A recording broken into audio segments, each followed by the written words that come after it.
Hi friends, ఈరోజైతే పీతల కూర వండుతున్నానండి. చూడండి ఎంత బాగా వచ్చిందో కూర. టేస్ట్ అయితే చాలా బాగుందండి. ముందుగా వాటికి కావాల్సినవి మిక్సీ జార్లో ముందే కోసి పెట్టుకున్నానండి. ఉల్లిపాయ ముక్కలు, అలాగే పచ్చిమిర్చి, టమాటా, చింతపండు ముందే నానబెట్టుకుంటున్నాను. వంకాయలు అన్నీ పక్కన పెట్టుకున్నానండి. అలాగే మిక్సీ జార్లో ఉల్లిపాయలు వేసుకున్నాను కదా, ఉల్లిపాయ టమాటా పేస్ట్ అయితే చేసేసుకుని పక్కన పెట్టుకుంటున్నానండి.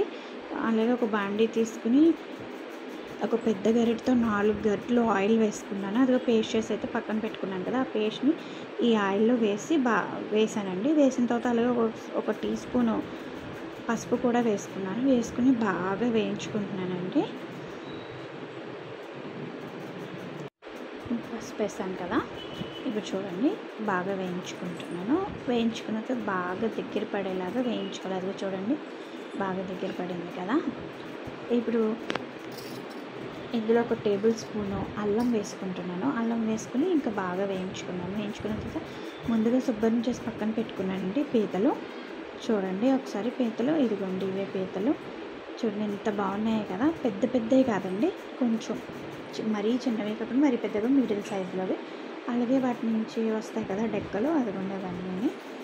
అవి చూడండి, ఈ డెక్కల్ని చివర కొద్దిగా పగలగొట్టుకోవాలి. అదిగో చూడండి పగలగొట్టున్నాయి కదా. అలా పగలగొట్టిన వాటిల్లోకి మనము పులుసు వేస్తాం కదా, చింతపండు పులుసు, అవి బాగా పీల్చుకుంటాయి అన్నమాట. అవి పీల్చుకుంటే అవి మనం తిన్నప్పుడు ఆ ఫ్లేవర్ అయితే మనకు బాగా తగులుతుంది. చాలా చాలా టేస్టీగా అంటే ఉంటుంది అన్నమాట. అయితే ఒక టేబుల్ స్పూను గరం మసాలా, ఒక టేబుల్ స్పూన్ ధనియాల పౌడర్ కూడా వేసుకున్నాను. చూడండి ఇది బాగా మగ్గిన తర్వాత మనం ఫస్ట్ ఆయిల్ వేస్తాం కదా, ఆయిల్ అయితే బాగా పైకి తేలుతుంది. అలా తేలే వరకు కూడా మనం బాగా వేయించుకోవాలి. అలాగే కారం కూడా వేసుకున్నాను, వాటర్ వేసుకుంటున్నాను. పీతలు కూడా వేసుకుని కొంచెం సేపు మూత పెట్టుకుని బాగా మగ్గనివ్వాలి. ఇది జలుబు చేసిన వాళ్ళు తింటే పీతల కూర బాగా తగ్గుతుంది అంటారండి. అది కూడా వేడివేడిగా తినాలి, చాలా టేస్టీగా ఉంటుంది. సాల్ట్ కూడా వేసుకున్నాం కదా. ఇప్పుడు ఒకసారి మూత తీసి చూసుకుందాము. ఇప్పుడు ఇందులో ఇందాక మనం ఫస్టే నానబెట్టుకున్నాం కదా చింతపండు, ఆ చింతపండు పులుసు తీసుకోవాలి. తీసుకుని వేసుకోవాలి. వేసుకున్న తర్వాత పచ్చిమిర్చి, వంకాయ కూడా వేసుకోవాలి. వంకాయ పీతల కూరలో వంకాయ చాలా టేస్టీగా అండి.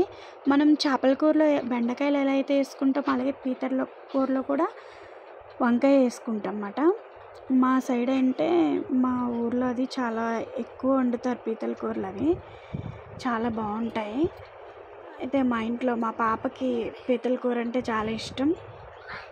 మా బాబుగారికి సరిగా తినడం రాదు, మా పాప అయితే బాగా తింటుంది. చూడండి అయిపోయింది కదా.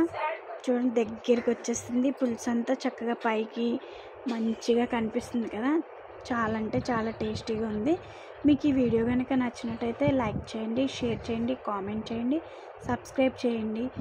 చూసినందుకు థ్యాంక్ యూ సో మచ్.